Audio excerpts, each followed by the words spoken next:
Hidden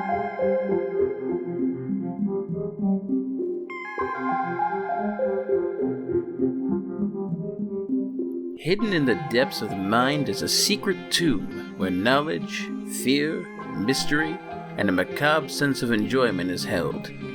Each corner is resplendent with its own curiosities, and each curiosity appeals to a different soul. You're listening to The Crypt of the Unknown, a podcast that discusses the realms of the horrific and the fantastic in print, games, or on the screen. And now, introducing you to the Guardians of the Crypt, your tour guides. Here are Webb and Stefan J.D. Greetings, weary travelers, to the Crypt of the Unknown, a podcast that discusses the horrific and fantastic in all forms of media. I am Webb, the Critical Android, and joining me for this Halloween-themed episode, we have two people joining the podcast. One of them, my co-host, Stefan J.D. Hello. How are you doing, Stefan? I'm doing good. Doing real good. Should note that, once again, as I said Stefan J.D., I pointed off with my left hand to the side. You gotta get the pillow friends that I have. It makes total sense. I don't need to know about your love life, Stefan, but thank you for... And then also joining us with a far more pleasant point of view on things, it's Sayre. Hey. How are you doing, Sayre? Good, how are you guys? Well, I'm doing better than Stefan, and his workload that he has to apparently deal with. But yes, we're back around the campfire again, aren't we? Yes, we are. Yeah. And this time, instead of talking about specifically scary stories, Stefan, this is your idea. You just wanted to talk about Halloween in general. I got many fond memories of Halloween growing up. It's definitely, I don't want to say it died down here where I'm at, but I remember going around the neighborhood and God, it was like everyone was out. You know, this goes back to the 90s when Ghostface was very famous for Scream, and so there was a lot of people wearing that. I certainly had my pick of costumes, but I'd also like to hear your guys' as well. Well, before we dive into that stuff, I want to hear what Halloween means to you as a holiday and the festivities around it, Stefan. People should know that Halloween actually isn't our holiday. It was actually originally called Samhain. It was a festival celebrated by Celtic people. 1921. It finally made its way here. And around the 1950s, it was commercialized, and then it actually became Halloween. Halloween, originally, it was basically meant to help protect people from evil spirits. That's why we dress up. Although I don't think hot, skimpy Bumblebee will have much power against the dark forces. France, for instance, didn't even celebrate Halloween until around 1996. So America really adopted this tradition, again, that isn't ours. And now we've kind of commercialized it into modern-day Halloween. But as far as I know, when I grew up, Halloween to me was candy, trick-or-treating, putting on a funny costume. Sometimes, as I was younger, it was mostly a superhero costume, so I'd go as, like Robin or Batman or something. But yeah, it was definitely a festive period in the earlier days. Now, again, it doesn't feel so much that way, but then again, I'm an adult, so maybe I shouldn't be getting dressed up as much as I still do. What about you guys? Well, I guess I'm not from the States, I'm from Canada, and but we sort of have the same Halloween traditions, I guess modern and contemporary traditions that America has, where we dress up and go trick-or-treating, and by we I mean children. so not anymore. It's just sort of a fun day. There's, for some reason, a lot of some schools decide that masks for children, like that cover the full face, weren't a good idea because of whatever reason. So some schools actually won't let kids dress up. They would only let them wear like orange and black during the Halloween day, and then the kids would get dressed up afterwards.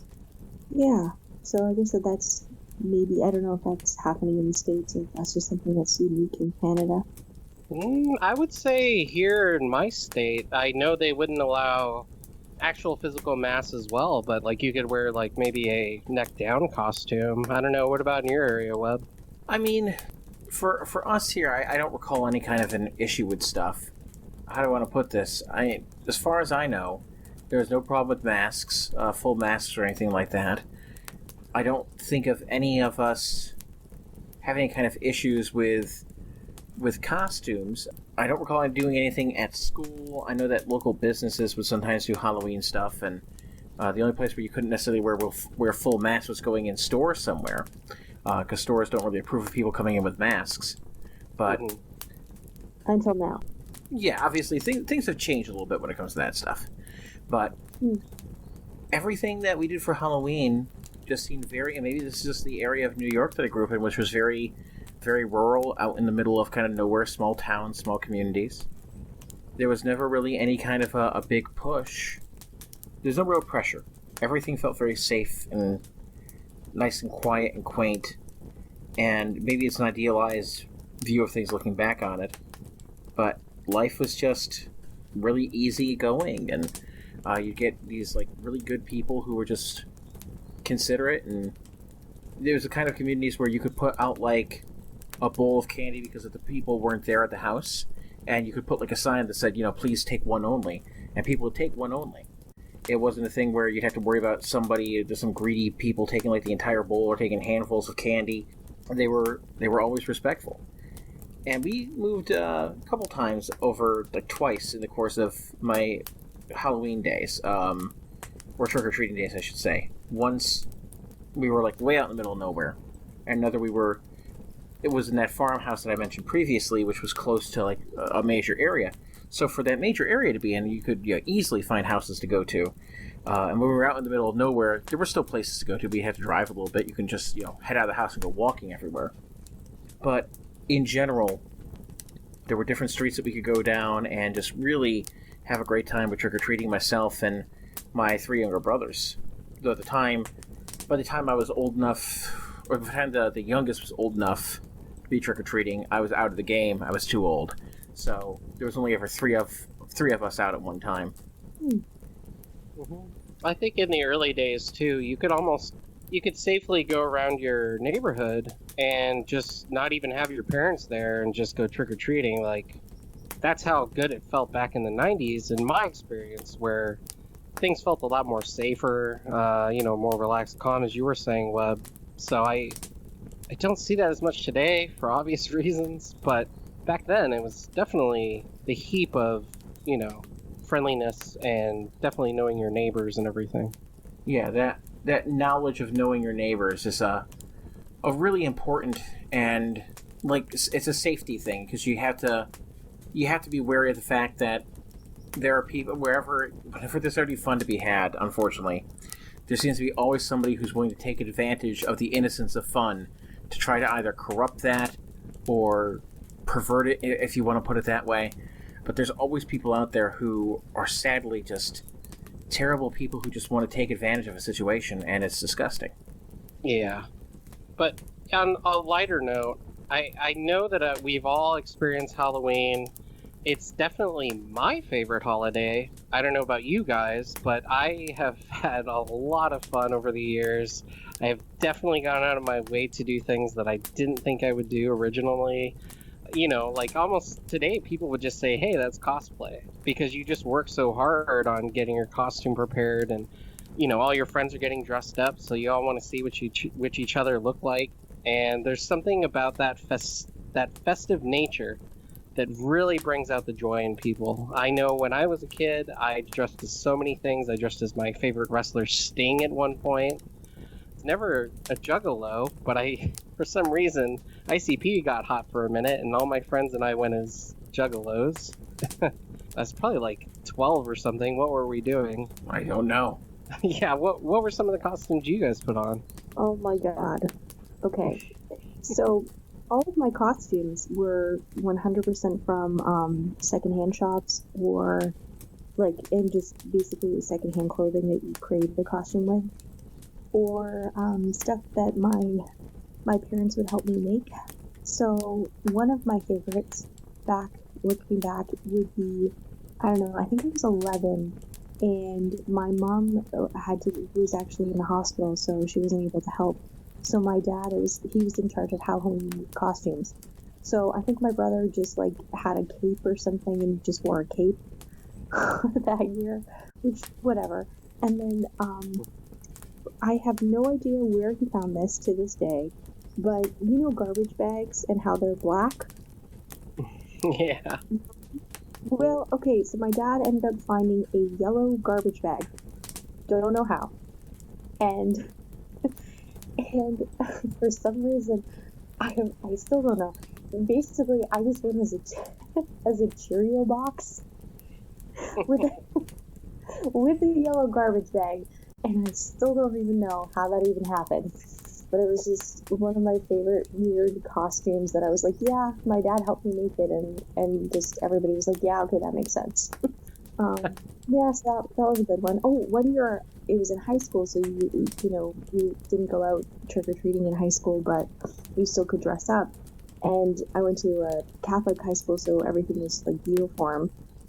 So basically, Halloween was just kind of an excuse to wear like really nice clothing that wasn't a uniform. But I decided to dress up as Bridget Jones, and I don't know why. I was 14 or 15. And so just basically I just wore like a ridiculous, elegant top and just was like, yeah, I'm Bridget Jones. And people are like, okay, we don't know who that is, but what is this? I still stand by it. Yeah, I don't know. I like kind of the homemade costumes, but I also love the effort that people put into costumes too. It's kind of fun. Oh, I had a coworker once. This was the best costume that I kind of want to steal, where he wore a suit, like a full-on suit, and then he went to Home Hardware, found the paint chips, but they're like paper paint chips of all colors of gray, and then just kind of like stapled it around him, kind of like a what do you call it, like a band, like a pageant band or whatever. And he went as 50 Shades of Grey, which I was just like, that's brilliant. That is the cheapest costume, but pretty hilarious at the same time. Points for originality. Yeah. So what about you guys? Well, other than the cosplay stuff, which sounds amazing. Well, I never really was that invested in Halloween compared to other people. When I was a kid, I remember distinctly one time I had gone as kind of like a makeshift Ninja Turtle. My mother and I think my grandmother or my aunt, I can't remember who, but they had basically kind of cobbled together like a makeshift Ninja Turtles costume by getting like a bandana and being able to cut holes in it for me to be able to see. And then they did something really clever with what were these khaki, our cargo overalls or whatnot, to where they kind of were able to take the front of it and make it look like the front side of the turtle shell, while getting something to put on the back of it to make it look like the back of the shell. So it's actually really clever. And they had embroidered a Ninja Turtles, one of those patches that you can put on something. So it actually turned out to be a pretty clever way of getting around not having a full-on Ninja Turtles mask or anything. I was impressed by how well that they had really cobbled together. Another year, I remember going as Darth Vader. There was this really decent quality Darth Vader mask that I found. It was a two-piece mask, one where they had the faceplate, and then as a Velcro attachment, it had the top back side of the helmet that would affix onto it. So it actually looked pretty good. And then to complete the chest piece, I wore all black, and I had this little cardboard box I found, and I had colored it to put the red and green lights for Vader's chest plate. And basically using electric tape to fit with the theme of black, I had taped it onto the shirt. So it all kind of blended together pretty well. And then another time, I went as... This is going to be a throwback. Do you remember years ago when they had the Duracell battery campaign where they had the family of people who had Duracell batteries on their back, and that's how they were powered through life? Yeah. I found a costume of one of the father from that family, and it had like this super cheesy mask. It had like a blue shirt, almost looked like a cardigan sweater, with a Duracell, like a plastic Duracell on the back, and that was pretty funny. That was a good costume. And one time I went as just a skeleton, just like a skeleton. It had like this glow-in-the-dark kind of pattern on the front of it, and it was like all in black, so that the darker that it got, the more the skeleton features of it stood out. Almost like that shirt or that Nigel Tufnell wears on Spinal Tap, where he's insisting that it's actually his skeleton. So it's just, well, my skeleton's like underneath. It was kind of a costume like that. It was really fun. One person asked me, like, I remember that time, the lady asked me if I was Skeletor. And I was like, no, I'm a skeleton. Because Skeletor would have, like, a hood and, like, you know, a robe. I'm just a skeleton. And I had to, like, you know, correct her. And obviously she was just trying to, you know, in hindsight, she was just trying to, you know, associate and bond. And, like, you know, just try to be proactive in terms of listening and bonding with the kids. And I had to be a little jerk who was pretentiously correcting her. Well, as long as you weren't part of, like, a martial arts club called Cobra Kai and you were beating up other kids. Oh, no, that was like 2 years later when I was in 4th grade. Okay. Fortunately, Mr. LaRusso hadn't learned the crane at that point in time, so we easily fixed that problem. Nice. Well, you were the hero, apparently, in that story, so you're good. I'm the best around. Nothing's ever going to keep me down. I did it all for the glory of love. Wow. Oh, yeah. Karate Kid Part 2 reference. Song was nominated for an Oscar. Good song. No, it's not. You ever want to play a fun game anytime, Stefan? Go watch the music video for Glory of Love and tell me what Peter Cetera is fucking looking at in that video. Because his eyes like are always looking up at the ceiling and he's singing, and it just makes me wonder, what the fuck is he looking at up there? I'm pretty sure it was the acid, but we'll agree to disagree. I do not think Peter Cetera dropped acid on the video shoot for Karate Kid Part 2's Glory of Love. You'd be surprised. No, but I don't think I would be. I think I'm 100% right on this. That's it. I'm calling him up right now. Hold on. Hello, Mrs. Cetera, is your son home right now? No, Peter. Oh, he's on tour? We'll get him on the phone. I can wait. Page him. Page him. Yeah, I remember one day, one Halloween vividly. Were you dressed up as Peter Cetera from Chicago? Exactly. And people went up and asked you, like, who are you? And you said, I'm Peter Cetera from Chicago.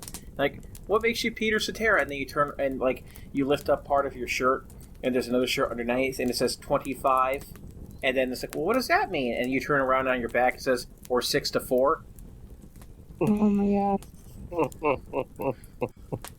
A great song, by the way. It is a great song. But continue, Mr. Cetera. Yes. I remember actually, this is around the time that the Spider-Man animated series came out, so it was very hot. Obviously, I was hot on it. My parents bought me the actual Daily Bugle playset with all the toys, Venom, Carnage, and all that. And so I went as Spider-Man that year, and my dad, who always liked to, you know, impress everybody with his costume, he didn't buy anything, and he was like, well, what can I put together? And he was trying to get my sister in her costume. I think it was like, again, a bumblebee or something simple. And he was putting away all our costumes from the past years, and he happened on one, and he's like, what? He's like, wait. And he's like, hold on. And 5 minutes later, after running to the bathroom and coming out, he's literally wearing a 10-year-old's princess costume in public, and it's ripped in all the wrong places. And he even put makeup on. So we're going around the neighborhood getting candy. My dad is wearing this 10-year-old ripped ballerina costume, princess costume. And surprisingly, people started hitting on him. I don't. Maybe this is a sensitive subject for you, Stefan. But did your father like turn tricks on the weekend? Apparently, my mom for some reason, I had to stay home with the candy and the trick-or-treaters, and my dad was free reign that night in his full getup. And the next day, we got a new car. Yeah. How did that happen? That's how I got my PS1. No. Dad was very cryptic on his tax filings that year. Yes. Paid $750 this year, surprisingly. I thought you were going to say your father was going to like dress up as Green Goblin, and throughout the entire time, like every house you go to, trick or treat, and he just like leans down. He's like, I killed your girlfriend, right?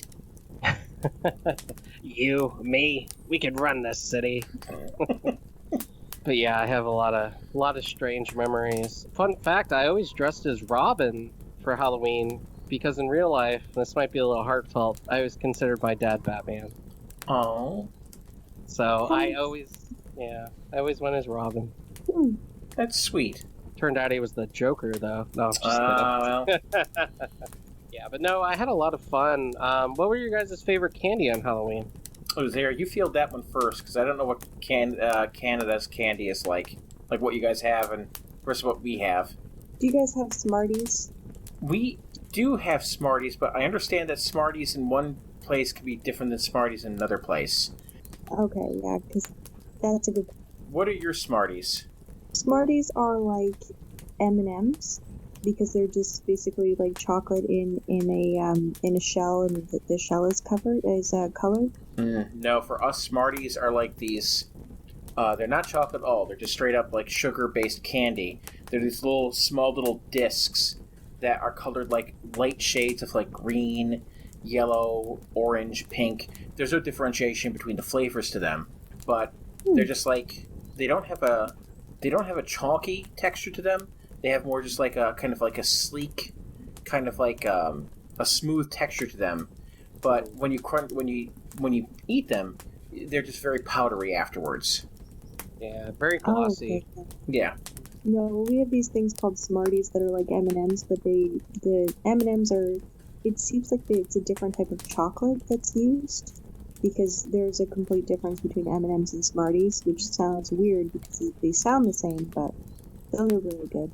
So I always loved getting those. Oh, I always loved... Oh, did you guys... I know this may sound weird if you didn't do this, but what did you use to hold the candy in? Because we would usually use pillowcases. I know of people who've used pillowcases, but we generally use very large Halloween bags. Oh. It varied. I think as I grew older it was pillowcases, but like back then it might have been just like a pumpkin with a handle, or as Webb saying, like a Halloween bag. Yeah. Yeah, for some reason my parents, they never really wanted to like buy anything that was like Halloween kind of stuff, like the pumpkin stuff or Halloween bags. So we always ended up with pillowcases of like candy and things. But yeah, I would say Smarties were pretty good. Kit Kat bars. Wait, what's a Kit? Wait, I'm sorry. What's a Kit Kat? Do you guys have Kit Kat bars in the States? we do. I was being entirely sarcastic. Well, it's weird. I think Kit Kats and Smarties are made by the same company, so it's strange that you guys don't have Smarties, the same type of Smarties. Well, as I look up Smarties here, this article is about the internationally distributed chocolate confectionery, and I can see what it is. They are owned by Nestle. They were specifically marketed originally in the United Kingdom, but they also spread out to other parts of, I guess, what do you guys call yourselves? You're part of the, it's not Federation. Canada? No, the group of nations that fall under the auspices of the UK. It's not, I'm trying to think of the word for it.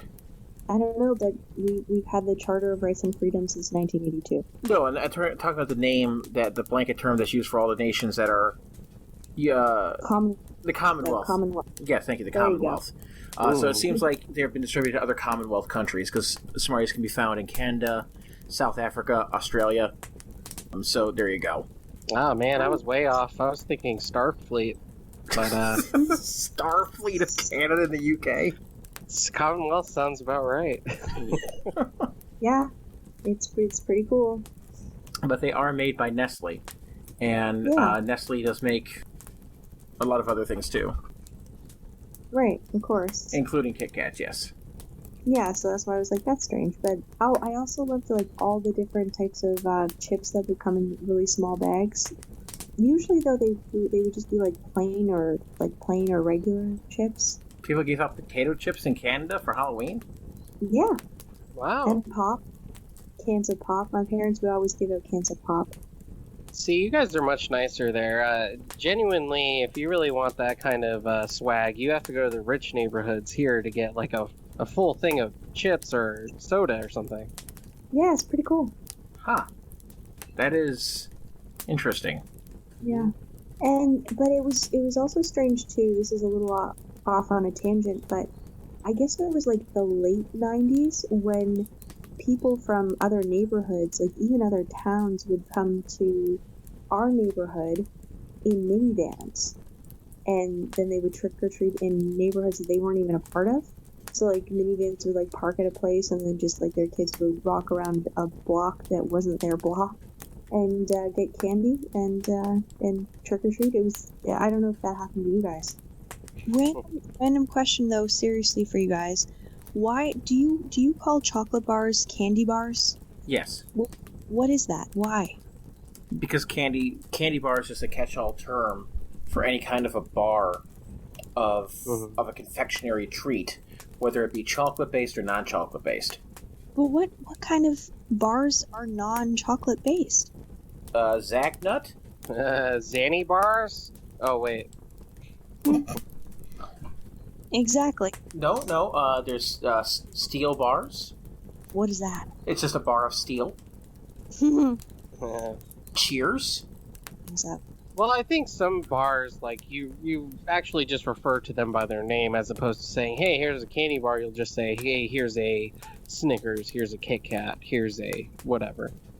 I think part of it just comes from, and I'm guessing, that somewhere along the line, like, some sort of, like, child's health advocacy group just labeled all these things as candy, and said, this candy isn't good for kids.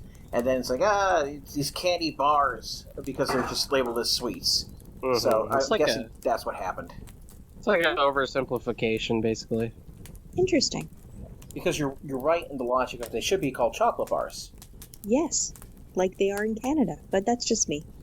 That's the thing when it comes to like candy for Halloween, is that I, for one, would always prefer the chocolate bars, whether they be the small fun size or the big ones, as opposed to the pure sugar-based treats like the Rockets or the worst one you could ever get, Necco wafers. Necco wafers. Oh, man. You know, they're not filling. That's the problem. Necco wafers are... Imagine if some mental case who works in a confectionery shop said, you know what would be great? I'm going to take these antacid tablets and add sugar to them and then make them kind of fruit-flavored, and I'm going to sell them to kids. Like Starburst? What? Starburst? What? I don't know. No, they're just like, picture antacid tablets, but like flatter and whiter, and then called Necco wafers. They're Necca bad. Yeah, they are. They're terrible. Wow. I've never heard of this. This sounds awful. Starbursts are the chewy candies. Yeah, but they also taste like fruit. Right, but Necco wafers taste like an antacid tablet with slight fruit flavors. Oh. Oh, wait, is that like the gum that tastes like soap? What? It's purple. First of all, it sounds like you're combining like Canadian folklore with a scene from A Christmas Story. No. Purple gum that tastes like soap. It's a thing. Did you guys have this? Do you have to curse before you put it in your mouth, or? No. No, some people really enjoy it. I don't know. I have no idea what you're talking about. Maybe I'm making it up, but I'm not. I'm not making it up. I could see this actually being a thing, like people enjoying the taste of soap. It's actually a thing. It's purple. Here's a nice candy for all you soap addicts who can't seem to stop biting the bars. It's new soap gum. Also, Tide Pods. No, don't do Tide Pods. Yikes. Oh my goodness. Well, I gotta say, mine was pretty simple. God, you guys had like wild answers to this. I thought it was going to be like a 1-minute answer here. I just like almond bars, almond joys. Ooh, yeah. You know, I enjoy the theme of nuts in any chocolate candy, whether it's even Snickers, but mostly almond joy because you get a full nut and you get 2 of them, so you can always share. It's even better than Kit Kat because you got to break that apart, and sometimes you can mess it up. You know what pisses me off, though, Stefan? Oh, what? Here's what really gets me. With the Kit Kats? No, this thing that really sticks in my craw. There's a phrase that isn't used very often. But you know how with an almond joy, like you said, you get 2 pieces. But how many almonds are in each piece? 1. Wrong. There's 2 almonds on each bar. I'm confused. Okay, so when you open an almond joy, there's 2 chunks of almond joy in there. Mm-hmm. But each one of those chunks has 2 almonds on it, for a total of 4 almonds. You mean like the crushed almond? No, I mean raised on the chocolate, like sitting on top of the chocolate. There's 2 almonds sitting on top of the chocolate. So it's not 1, it's 2.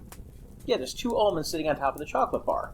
I feel like this isn't true. I always remembered 1 being in there. Well, here's the thing. This is probably why you remember that. Because on the fun size almond joys, they only put 1. They rob you of fucking almond. I see. Okay, well, I mean, again, you gotta go to the rich neighborhoods for those. But I sadly was a kid of fun size, not in actual body weight, but like candy on Halloween. Gotta go to the rich neighborhoods where they got 4 almonds on the almond joys. Yeah, I don't want to get it wrong here, but yeah, that's why I like almond joy because you get the healthy nut. That sounds so wrong, but you get the healthy nut, and then you get the chocolate, and there's the coconut, which a lot of people are turned off of by the almond joy. I actually enjoy the coconut. I don't know about you guys if you've ever, is there or Webb, if you guys, how do you feel about coconut and candy? It's okay. Do you guys have Bounty chocolate bars? I haven't heard of them. Bounty paper towels. I think it's called Bounty, and it's just coconut with chocolate. It's really nice. The closest we have to that is the alternative to almond joy, which is a Mounds bar. And I love coconut, by the way, in chocolate and most things. Like, just fucking love coconut in general. Yeah. Mounds bars I like because I prefer dark chocolate over milk chocolate. Ooh. Well, dark chocolate and coconut are both delicacies in candy bars, so hey. But here's the thing that also sticks in my craw, is that I like almonds an awful lot too. So if I want the almond joy, I have to sacrifice the dark chocolate because almond joy uses milk chocolate. And if I get Mounds bar, I have to sacrifice the almonds. So I can't have it both ways. I can't have it both ways. You just need to get a big bowl and just mash them all together. I don't think that's a good idea. Try it this year, that's for sure. See here, 007, for our Halloween special, what we've done is we've taken a bunch of almond joys and the American Mounds bar, and we've melted them all together into a big ball. Oh. Oh, Q, what's this? Don't touch that. That's my Mound Joy. That's my Bounty bar. Bounty bar. We imported it from Canada, just to see if it get to taste quite right. Need some rockets. Oh. Okay, so the gum actually legitimately is called Thrills. It's Canadian, of course, and it is well known for its purple color and its distinctive flavor. Comparisons of its flavor to soap are so prevalent that recent packaging states it still tastes like soap. Okay, now I gotta go to Canada just for that. It is something else, and sometimes you would get that for Halloween. Wow. Stay away from those neighborhoods. Those are the ones that are worse than the ones passing out the pennies. Oh, UNICEF. Did you guys have to do UNICEF? I did once, yes. Mm-hmm. Yeah, once. But did you do that every Halloween or no? Not everyone. Oh, every Halloween. We also had a UNICEF box, and we would ask people for change, and then it would go to UNICEF. I want to say there was one guy whose house we always went to on the corner of the street he would give you candy, but then he would also collect pennies if he could for UNICEF, and weirdly you'd get used to that. So yeah. It's a thing. I don't know. I, for one, don't know if I appreciate this mixture of charity with, Halloween shenanigans. Yeah. We'll just skip your house, sir. Just keep the candy money and donate. If I wanted to go for a charity drive, I'd not be doing it on Halloween, sir. No, but I think it makes sense though, because you see so many people that day. Yeah, but I'm sorry, but this is the holiday of Samhain, so I do not believe that we don't. No, I'm supposed to be celebrating Celtic mythology here, not collecting pennies for kids. Would have got away with it too if it wasn't for your meddling kids. I'm also partial to any kind of a chocolate-based candy bar that has peanut butter in it. It has to be a good light mixture. I think an overpowering peanut butter can hurt the whole experience. I don't know. I'd like to go heavy on the peanut butter, but not to the point where it's just like pure peanuts. Like Payday bars, I think are ridiculous. Oh yeah, that's excessive. I've never had one of those. It's just like somebody took a bar of caramel and just threw peanuts at it from across the room and just said, whatever stuck to it, that's the candy bar. Wow. Yeah, it's ridiculous. Do you have whatchamacallits in Canada? No. Oh, they're pretty good. It's kind of a mixture of peanut butter and kind of like a crispy peanut butter. It's got layers to it. Almost like a Kit Kat, but with more layers inside of it. But with peanut butter and a nice chocolate coating. It's actually really good. I mean, we might have that, but I've never heard of it. Stefan, do you like whatchamacallits? They're okay on my list. I think they're like a B tier. That's what we should do. We should just do a candy bar tier list at some point in time. Yeah. Maybe next Halloween we'll do the ultimate tier list. Obviously, Almond Joy is going into the S tier. Oh my god, it's going into the God sphere. we just changed the name to Ambrosia. Ambrosia, yeah. Oh man. But yeah, on the basis of Halloween, do you guys have any other costume stories or fun stories, or do you remember seeing anyone dressed up in an actual scary costume or any sort of things like that? What kind of decorations did you guys put out? Well, for me, I don't really recall anything in the way of really clever or great costumes, sadly. The only thing I recall being interesting was I worked one day at a hotel with a guy named John, great guy, and he was into mixed martial arts, and he went to an underground cage fight, not to watch it but to participate in the fights, and he got kind of beat up. So for Halloween, the next day, he got a bunch of partially broken hockey gear, and he went as a hockey player who got at a fight, just as a way to excuse the bruises in his face. Oh wow! And I'm like, John, that's clever. How did you do the makeup? He's like, it's not makeup. I was in an underground cage, man. I can't say it with a straight face.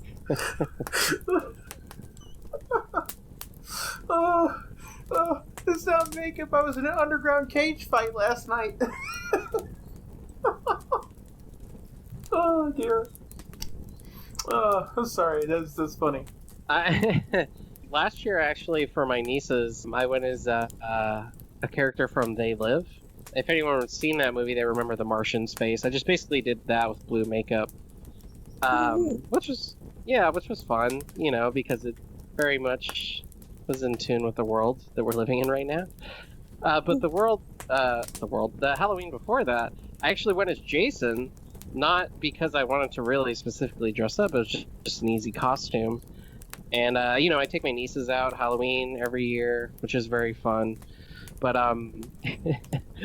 for some odd reason, this little lady she was giving my nieces candy, and I was just standing on the sidewalk as Jason, just standing there. And she just out of the corner of her eye, like, caught me, and she turned, she's like, "God, Jesus! Your dad scared me." Like, well, I'm their uncle, ma'am, but thanks. I'm surprised she was just so scared of that guy from Ozark and Arrested Development. That's a little weird. Sorry. Plus, he was in Juno as well. Yes, he was. Yeah, he was. Yeah, I'm surprised you were even able to find a Jason Bateman costume. I didn't know they sold those. The nose was hard to find. You of course, meant you were going as Jason from Friday the 13th. Yes, Jason Voorhees, which I stayed in character the whole night. I was very mute, but kids kept coming out to me and they're like, "Hey, Jason," and I was just like, didn't say a single thing. Except for that point where you had to like wave as Jason, like, "No, ma'am, I'm their uncle." Yeah. Broke the immersion. By the way, do you have any almond joys? I got a hankering. Wasn't that cut dialogue for Friday the 13th, Part 4? I believe so. Outtake. Oh dear. What about you, Sayre? Do you recall seeing any like stellar costumes? Oh yeah, like over the years, there were a lot of people that put a lot of effort into costumes and things like that, which I was like, just always like, wow, like that's really cool. Like if people bought their costumes at different places, I had never heard of that. Oh, one of my in elementary school, I knew this girl, and her parents owned the only party store in town, so her and her brother were always wearing like really interesting costumes because they could get them from the party store. Yeah, I don't know. It's not really a stellar costume at all, but for some reason one of my aunts had given me this blonde bob wig. I don't know, I think I was like 16 or something, and I've been using it as my Halloween costume or incorporating it into my Halloween costume ever since. So for like, I don't even know, 5 or 6 years, I dress up as Courtney Love. Oh, and man. And so I wear the wig usually, and then I wear like a ridiculous like ripped dress, but then I wear a flannel shirt over it because I'm like, oh yeah, Kurt Cobain's like shirt, or I'll wear that with like a tiara like from the Live Through This album. When you put on Kurt Cobain's shirt, are there like shotgun shells in the back of it? No. Oh, okay, just making sure. No, I don't believe that theory. That is no. I know he shot himself in the face, so they wouldn't be in the hole. They wouldn't be in the back of the shirt. That's just ridiculous. Yeah. I do have to ask though, when you put on that costume before, like to get like gussied up for it, did you have to slam like 20 somas and drink a bunch of alcohol? No, nothing like that. So you're saying you didn't have to do much work to put on your celebrity skin? Wow, guys. I know, we're so... You know what? Why I have to tell you these stories. I'm going to go out on a limb here, and I'm going to say that, as much grief as people have given Courtney Love over the years, which some of it deserves, some of it. But Celebrity Skin, the actual album, I love from front to back. I would change nothing of it. I mean, granted, Billy Corgan wrote a lot of the music, but... Yeah. That is a phenomenal album, and I have always cherished it ever since the first time I've heard it. And I will give it to her that she has a phenomenal voice in it as well. Oh, there you go. That's cool. I just, legitimately, I don't really follow her at all, but I just thought it, I was like, oh, okay, I could pretend to be Courtney Love. It's cool. Because, that's what I do with that. It was pretty bizarre, but pretty fun. Well, see, that's more practical costume. I know my friend at work today told me he was going as Hank Hill. I'm like, so you're putting on a white shirt and pants and... Damn it, Bobby! Like, that's all you're doing? He's like, yeah, it works every year. I'm like, well, if you came to my party, that would not work, sir. I would kick you out. What if he was selling propane and propane accessories? Damn it, Bobby, we're propane, man. So, I mean, practical outfits are cool. I know people have worn shirts to parties I've been at that just say, this is my costume, which, hey, or they wear a tuxedo and they're like, I'm James Bond, so. There was one time I wore like a sports coat that was a little too small for me, and went and I started asking people, okay, top 5 answers on the board. Louis Anderson, former host of the Family Feud. Wow. Survey says, oh, it's not on there. That's a strike. I used to watch the Louis Anderson cartoon back in the 90s. Life with Louis? Yeah. Oh my goodness. Yeah. It's a weird one.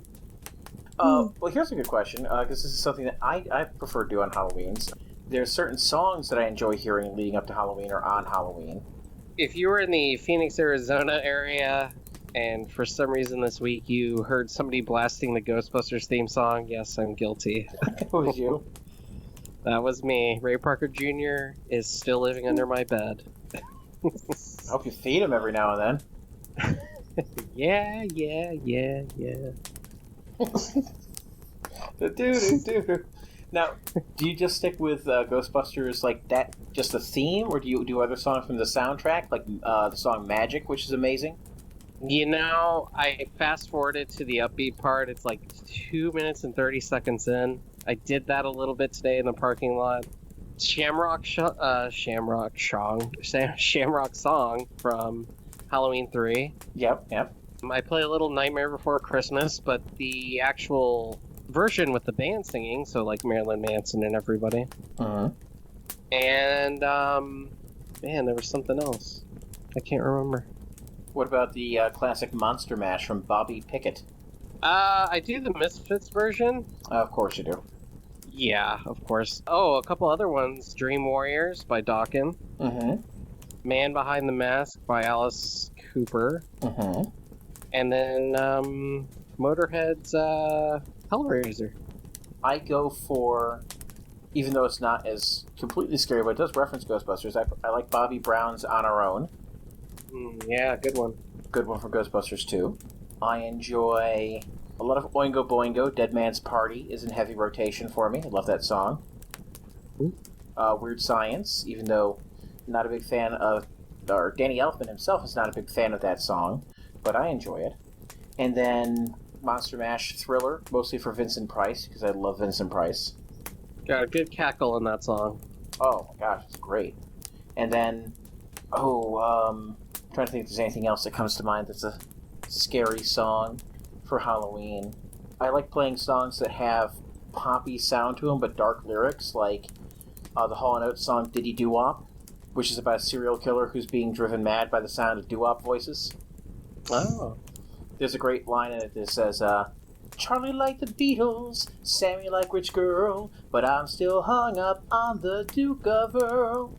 And then during the chorus, it's like, diddy-doo-wop, I hear the voices, diddy-doo-wop, oh, the voice in my head, and it ends when I chop, diddy-doo-wop. It's a very dark song, inspired by the fact that Daryl Hall had read in the paper that Son of Sam listened to Rich Girl. It was one of his favorite songs. And that kind of like, oh, that's a little not good. Mm-hmm. That reminds me of, what is it, Nice Shot Man? Oh yeah, from Filter? Yeah. Yeah, Hey Man, Nice Shot. Yeah, Hey Man, Nice Shot. Very, also dark. Nightmare by Tuesday Night. Actually, I have a list here. Ramones, Pet Sematary. Oh, that's a classic too. Yeah, SSQ, Tonight We'll Make Love Until We Die. The Cramps, Surfin' Dead.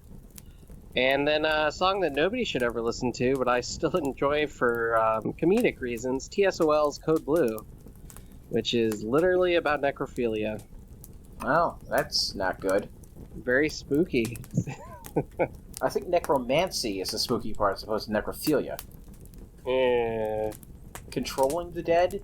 That's creepy. Both a little creepy. Actually, yeah, you're right. Both are a little creepy when you put it that way. Sayre, yeah, you take over.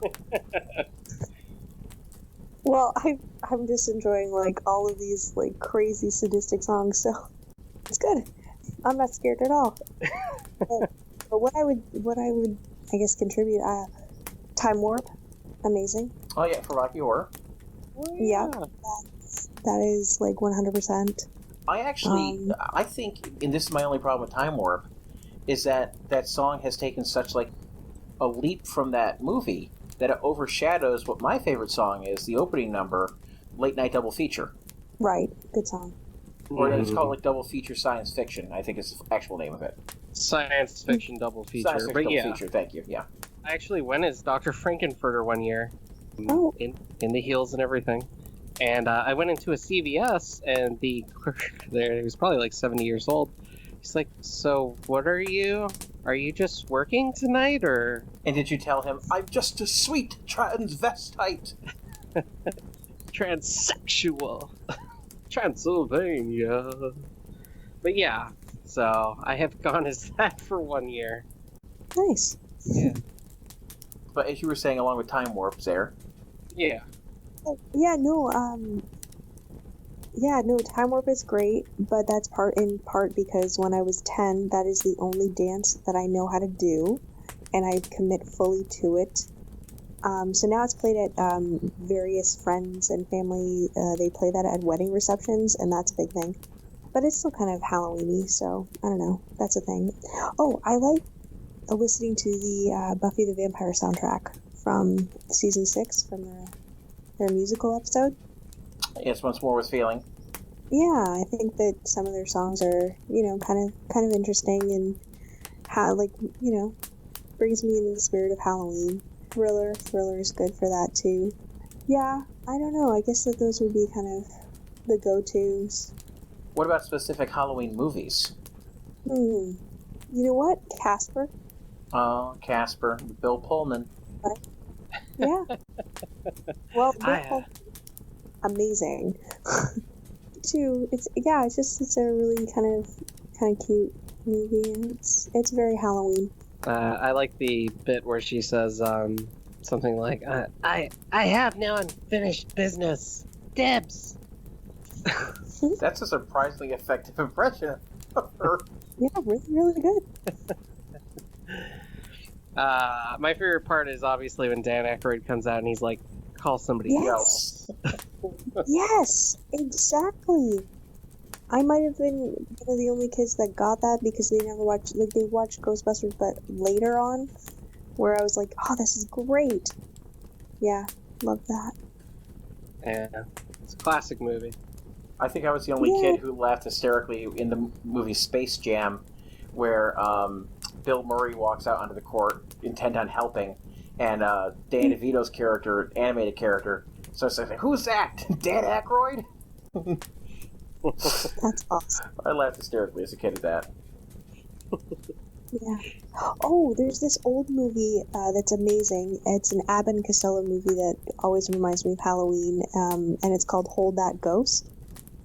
And I 100% recommend it because it's, very atmospheric but very funny at the same time. Yeah. How about you guys for movies?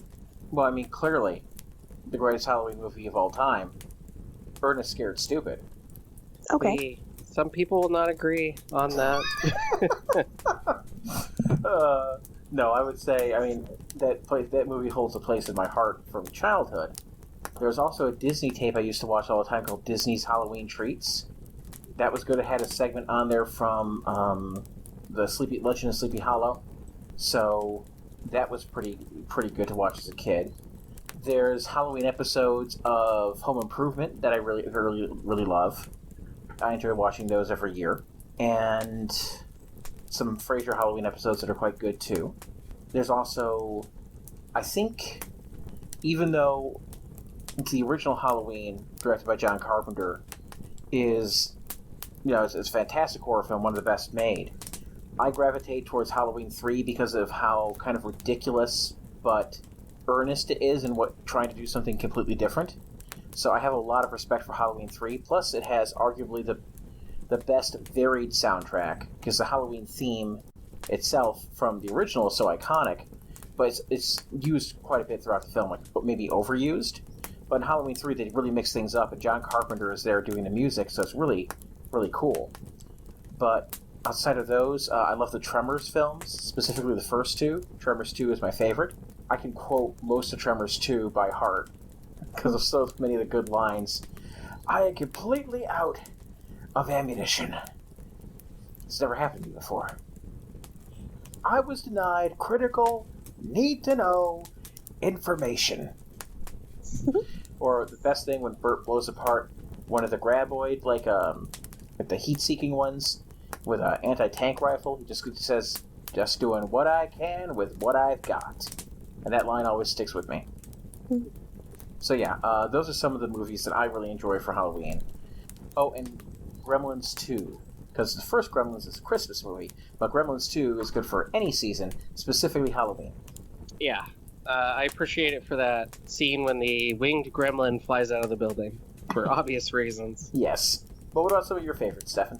I mean, for me, being a horror guy, I could be drunkenly in a darkened room and throw a dart at a wall and it would just hit anything and I'd be fine with it. It varies from year to year. Obviously, I got my ones that I love. I grew up with, like, Child's Play movies. Those scared the hell out of me as a kid because it was always Chucky after a kid, Andy Barkley. Man, yeah, just anything. More for lightheartedness, obviously Ghostbusters. Those are always my go-tos. Because, even though it's Halloween, it doesn't mean you can't just celebrate the supernatural in a fun way, a very fun comedic way. But yeah, Child's Play, definitely, because I always have to see Miss Kettlewell get it with the yardstick. It's not a ruler. People make that mistake. The Hellraiser movies, Friday the 13th, all the big slasher ones I'm a big fan of. My favorite horror movie of all time that actually gave me a panic attack at 10 years old when I watched it the first time was Night of the Living Dead by George Romero. So I still go back to that. That's understandable. Yeah, classic movie. Classic black and white. Mm-hmm. That covers a lot of Halloween ground. Does anybody else have any stories or tidbits they want to share? Ooh. Well, what was everybody's favorite Halloween? My favorite Halloween Ever. And why? I don't know. I guess if I had to pick one, it would probably be that year that I went as Darth Vader, because I remember feeling like a bit of pride and ingenuity in what I had put together with the costume by finding the right shirt and a cape that was just kind of left over and putting together everything for it. I felt a sense of pride. And at the time I was becoming a huge Star Wars fan, so it all clicked. It was just a really good Halloween. Nice. What about you, Stefan? Do you have a favorite Halloween? Yeah. Smallest memory in my mind. Before I talk about that, I should mention also, Webb, that I did also have a, and maybe we'll use the picture. Maybe we should use some of these pictures if we have any of them. But I actually also did have a makeshift, homemade Ninja Turtles outfit as well. But it was green sweater and green sweatpants. See, isn't that clever? Yeah. So we also had the same thing. But my favorite Halloween that I remember was when all my friends dressed up as superheroes, and we just got new bikes that year, and we all met like in the middle of our neighborhood, and we were all just sitting there checking out each other's costumes. It was literally like it was lifted from a movie or something. It was like Stranger Things when they all dressed as Ghostbusters or something. It was a very cinematic experience in my mind. So yeah, what about you, Sayre? That's cute. Okay, I've got two.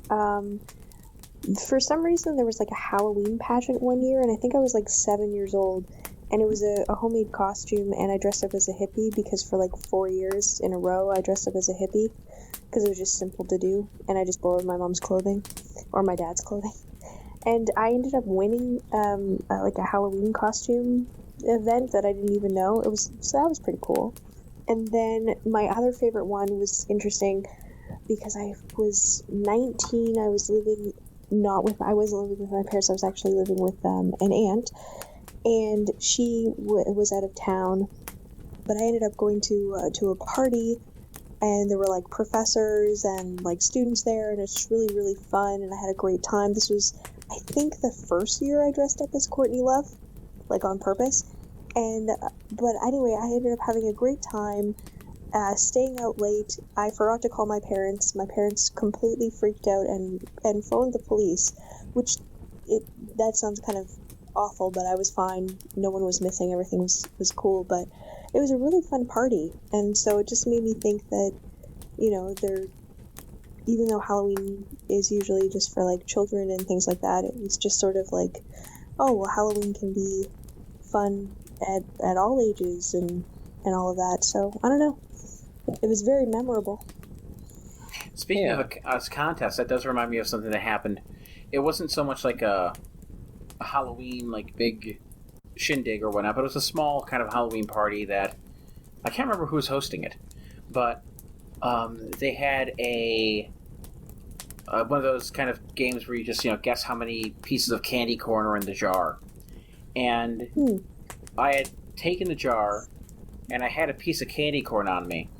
So, using the piece of candy corn, I stood the candy corn to find out how many candy corns high it was, how many candy corns wide the jar was, and then figured, okay, based off those dimensions in a simple volume equation, let's suppose that 3 candy corns stacked on top of each other horizontally would be the height of one candy corn, so I'll multiply it by 3, and I came up with a figure of like 598 candy corns, or 598.3, something like that, because I had to do some division. And I ended up winning and coming within like 20 candy corns of it, which was actually pretty awesome. I felt very proud of myself that day. You should still feel proud. That's awesome. Yep. Thank you. That was the one time my high school calculus and trigonometry and all that stuff came into use. Never used it practically ever since. That was the one time.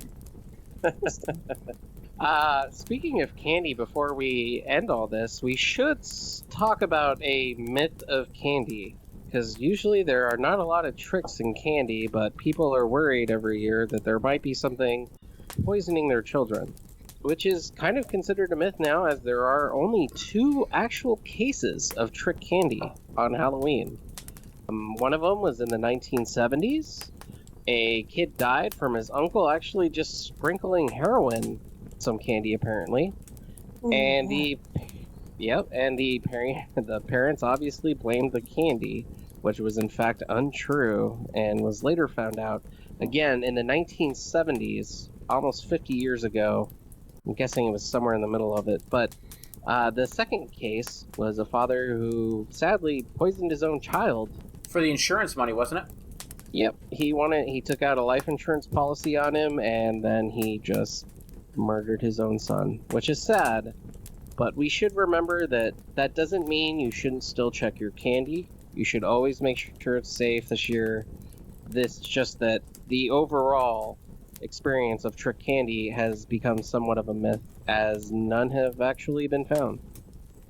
So there you go. Yeah, people aren't as, at times, I guess you could say, as evil to the point of trying to kill children as the media has portrayed them to be. But still, it is interesting how myths can proliferate and go through people to try to make them think of something that's worse than it actually was, how that happens. Yeah. But, again, just be safe out there, check your candy, keep your kids near, don't let them run around by themselves. I wouldn't advocate for that. I don't know about you guys. Yeah, no. I already sold my kids to the black market. Okay, no, I was just gonna say, just definitely if your kids are trick-or-treating, go with them. Yep. Supervise. Make sure there's supervision. Because honestly, if I'd be more worried about anything, I'd be more worried about kids bullying other kids and trying to, poison them with the candy. That's always my concern, is how ruthless kids can be towards each other. So make sure you have parents there to supervise, to make sure that the kids are behaving and not trying to create problems with other kids, because that is the real problem. Yes. And also, if you're going to wear a costume, make sure to cover your face, because there are evil spirits out. So, be safe. By evil spirits, you mean, coronaviruses? Yes, exactly. Yeah, always cover your face. And except in this case, when you're covering your face for Halloween, that is one thing that you're actually doing for yourself, whereas normally wearing a face mask is to protect other people. But for Halloween, the one occasion where you can wear a mask and say, I'm doing this for me. Yes. So, don't go as Batman, the one spot on your face not covering your mouth. I leave my mouth uncovered. Spooky. Murder me. Or Superman who doesn't wear a mask at all. Yeah. But anyway, thank you both, Sayre and Stefan. Thank you both for being here. Thanks for having me. It was fun. It was, and we'd like to hear your Halloween stories, favorite candies, favorite Halloween songs and films, anything Halloween related. Leave it here in the comments section, or you can email me at thecriticalandroid@gmail.com, or find me at criticalandroid on Twitter. Steph and JD, how can they find you? I am Cyberpunk Holiday on Instagram. Come say hello. Please do. And Sayre, thank you once again for giving us some perspective on Canadian candy and how things are in the Great White North. Yeah, I don't know. I guess I just still find it surprising that all of our candy is like completely different. That's a wonderful thing about culture, the little differences that make things interesting. But no, we appreciate everything you had to say, That's great.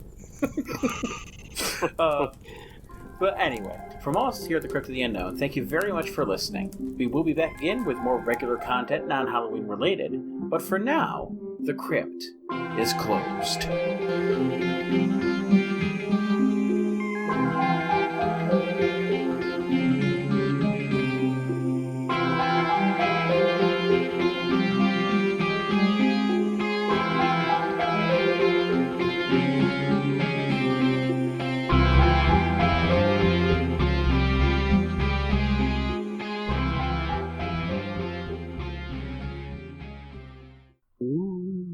It's closed, eh?